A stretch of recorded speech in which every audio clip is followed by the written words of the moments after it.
Hello, everybody. My name is Naniki Sorensen. I'm a holistic wellness practitioner or counselor.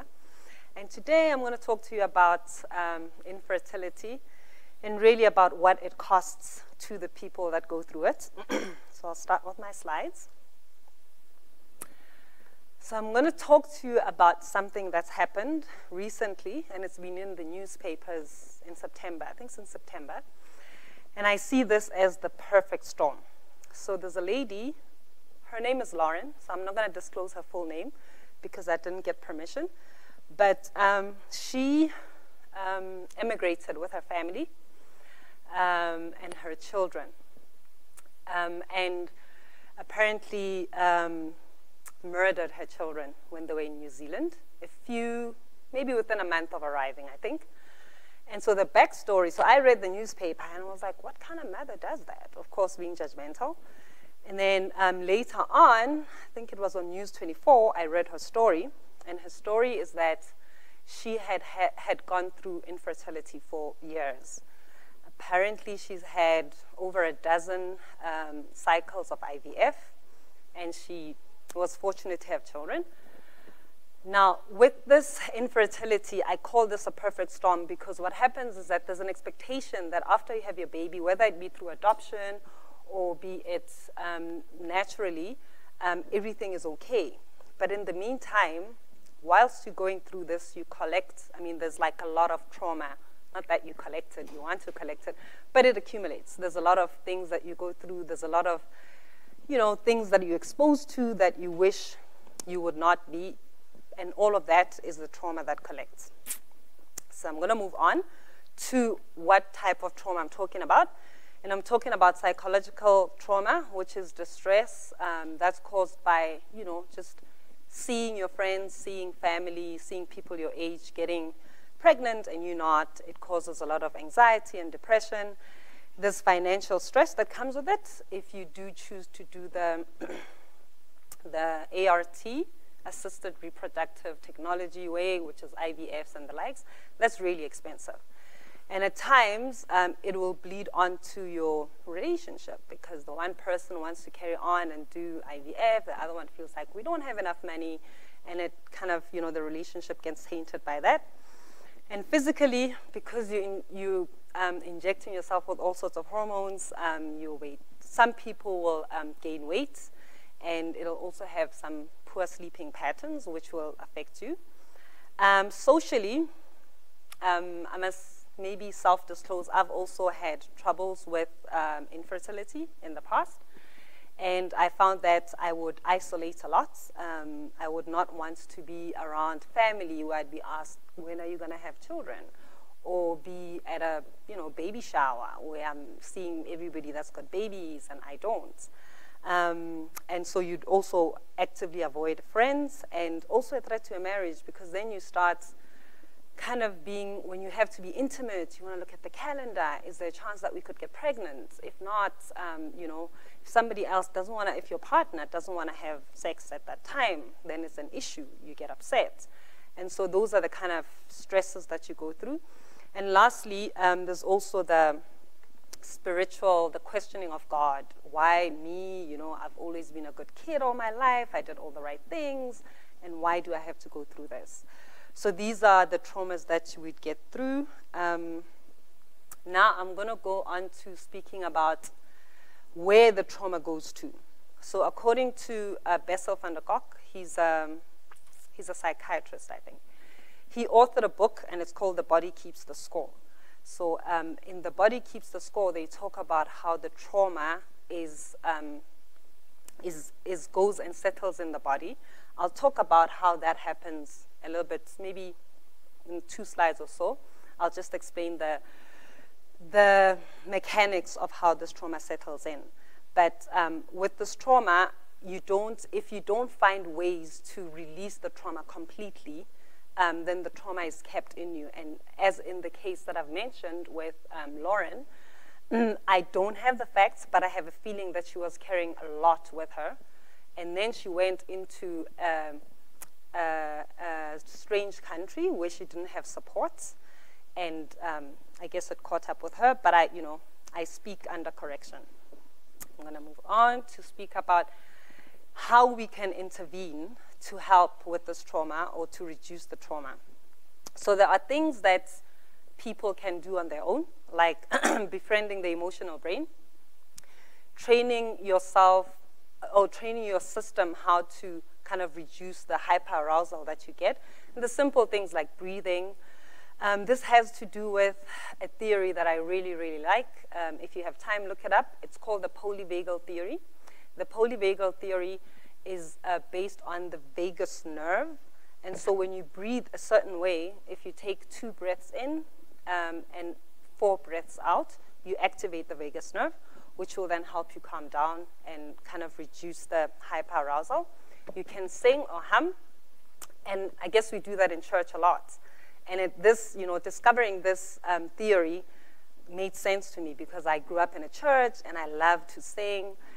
And church would kind of give you a kind of home away from home feeling. And now I know it can be scientifically proved. It's because you are activating your vagus nerve by your throat, and that kind of helps you calm down. There's also mindfulness. Just body awareness and noticing your emotions and what happens next. So for instance, with somebody who gets a lot of anxiety, most times the emotional feeling is accompanied by some visceral or bodily, something you feel in your body. So people will say, first I get like pain in my chest, and then I can feel that I can't breathe anymore. So if you're aware of yourself, as you get the pain in the chest, you can distract yourself and find ways to intervene before it gets to you, having shallow breathing and not being able to control that. And it's also said that many traumatized people don't like to live in their bodies. So, in my practice, when I speak to some people that have had trauma, they don't really have a relationship with their body. They kind of shut down completely. They are one, like it's almost like the head is one thing and the body is one thing, and there's no communication between the two. So just getting used to living in your body and feeling in your body. Relationships are said to be very powerful mechanisms of protecting one against trauma. And that's really true. As in the case that I've mentioned when I started, I feel or I suspect that when Lauren moved, she moved to a strange place. She didn't have support, she didn't have her friends, she didn't have a family. And so that probably exacerbated her trauma and her experience of whatever it is that was going on. Communal rhythms and synchrony are another.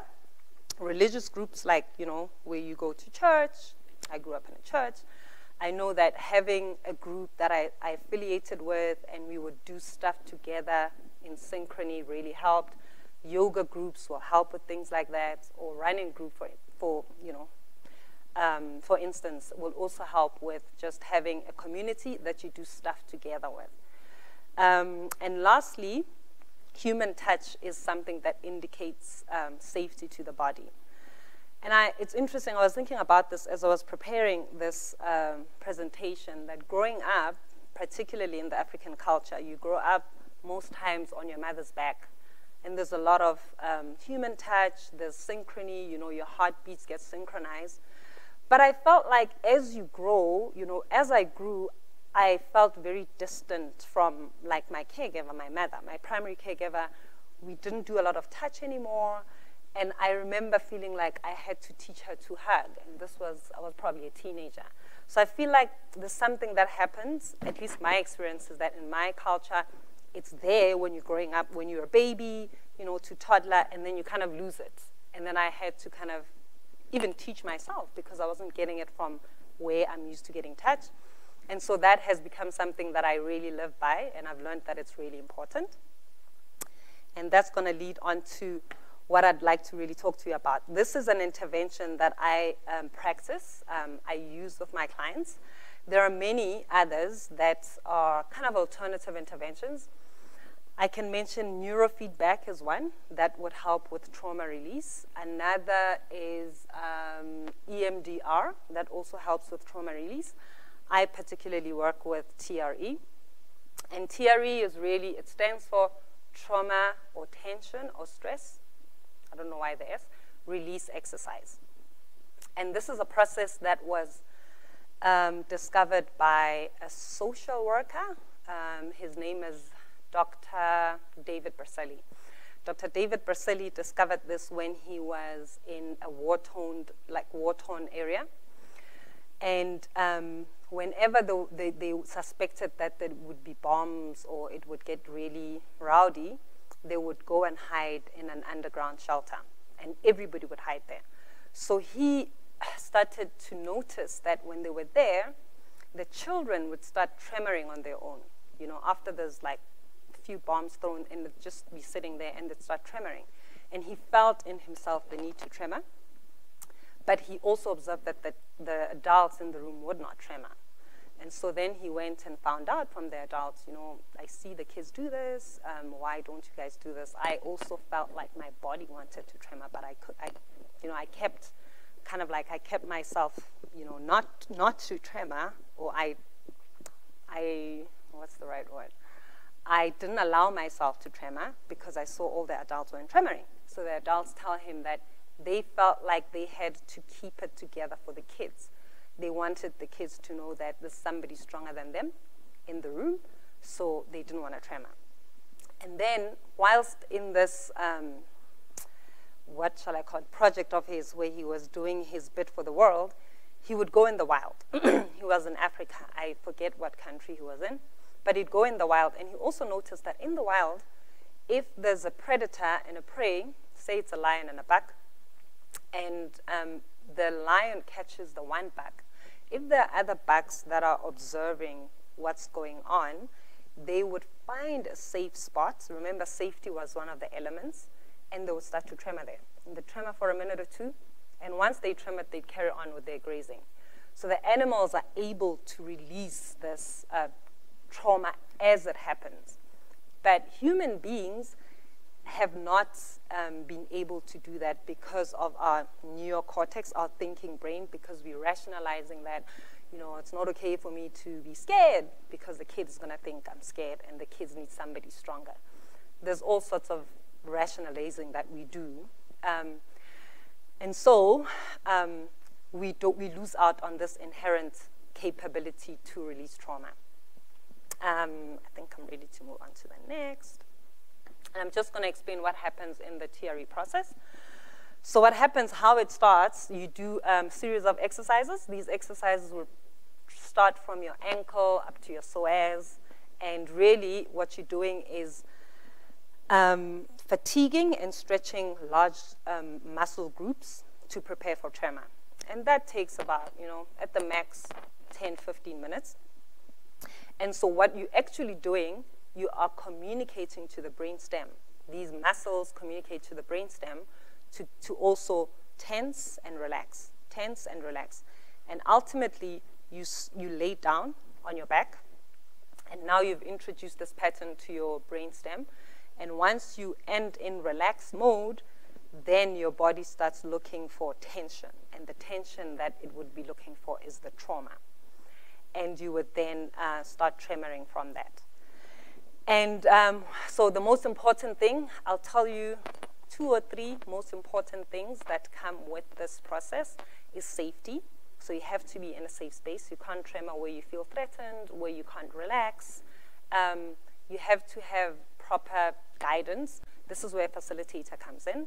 Facilitator would help you with when to regulate so that you don't get an overwhelm, so that your body is still feeling safe to tremor. And that is very important for integration. So I'll talk about integration a little bit. Integration is now, after you've tremored and you've done everything, you need to give your body time to rest so that it integrates. And the integration is almost like it's a reset button, so that you put a reset button onto your body and your mind so that it can almost, in tech words, I'd say Alt, Control, Delete that trauma, and it's gone. Okay? So now I'm going to talk about the mechanics of the TRE. It's a body-mind technique that introduces or induces a neurogenic discharge of tension or trauma or stress so that the human organism can reset and function at its, maximum potential. And what happens is that you initiate, and this is an inherent thing, so every mammal is able to do this. But with us, we need to kind of induce it, because it's almost like we need to remember how to do it, because we haven't done it in a long time. And then it will introduce some pulsation, some shaking, some tremoring in the body. And I'm going to talk about what happens in the physiology, if I may, of what happens in the brain when you do tremor. So imagine this is your brain. My hand here is your brain. This here is your brain stem. And this, it's the triune brain that we're talking about. It's the brain stem, it's the emotional brain, or the limbic brain, and then this is your neocortex. This is your thinking brain. So what happens is when we start to tremor, we are giving the message to the brainstem to go into your nervous system and release the trauma, right? And this here, the brainstem, is the one that would collect or go to where the trauma is stored in the body. Now you have this one. This one is the limbic, the emotional brain. When we have trauma, actually, these two, the brainstem and the limbic brain, are the two that are most, shall I say, that are most responsible for the trauma reactions that we have. Because the emotional brain will tell you, you remember, it makes you remember the trauma that you've been through. And this one then stores it in the body. And this one just is like factual memory. Like I'm going to make an example with really what happens during infertility. You wake up one morning, you are hoping that you'd be pregnant, say you'd been trying for 3 years. And you thought, okay, this time is the one. And then you wake up this morning and you find that you have periods. It's the 8th of October. The facts of the matter is that you're getting up and you see your blood. The blood is red. It's the 8th of October and I have my period. So that's the factual stuff. That doesn't really affect how you're going to respond to this trauma. What is responsible for responding to the trauma is the emotion, is what is associated with the fact that I got my periods when instead I was hoping to get pregnant. So this is what you're actually dealing with, along with the trauma that's been in the body. So when you integrate, what happens is that you do your tremoring, you shake, so that the trauma in the body is stored in the fascia. So you tremor and you tremor the fascia, the trauma kind of gets loose. And then it has to communicate with this emotional brain. So the emotional brain lets go of the emotion, and this happens during integration. This is why integration is so, so important. Once that's done, you've done your Alt, Control, Delete, finish. The trauma is gone of the emotion, so the charge that you have when you think about, oh gosh, I didn't get pregnant, is not as emotional. It doesn't have so much energy. But the facts are, I didn't get pregnant. So that's still there, but it's not, it doesn't make you get depressed or get anxious. It's just a fact. It's like, oh, I didn't get pregnant. I got my periods on the 8th of October. So that's how I hope I made it make sense in how it works. And now I'm going to talk to you about what TRE is doing to the body. So let's take my example again. An example of you not falling pregnant, and maybe let me expand on the example. You are now at a baby shower, and you don't want to be there because you haven't fallen pregnant, and there's a lot of shame, there's hopelessness, you are depressed. So you've gone from the social engagement, which is where we all want to be. If you look at that green part of that graph, and you've gone up to the freeze. And this is a parasympathetic response when you're now stressed and you're depressed, you're almost suicidal, you don't want to be around people. What tremoring will do is it will deactivate you to back to social engagement. Okay? I hope that made sense. And these are, one good thing about TRE is that it's cost effective, it's accessible. You can go through the list. It's easy to do at home. You only need so much facilitation, then you can do it at home. I'm going to go through this quickly. And here the benefits of it is that, there's physical benefits in that you sleep better, and all of these have been reported by clients in the past. There's relationship benefits. You have a better relationship with your spouse because you hear each other. And there's also occupational benefits. And I think this should be my last slide. Just to read this one last quote: "The body will never lie. It stores all of your emotions and will usually showcase them center stage without your consent. If you want to deal with what's going on in the mind, you have to look at the body." I hope that was good for you guys. Thank you.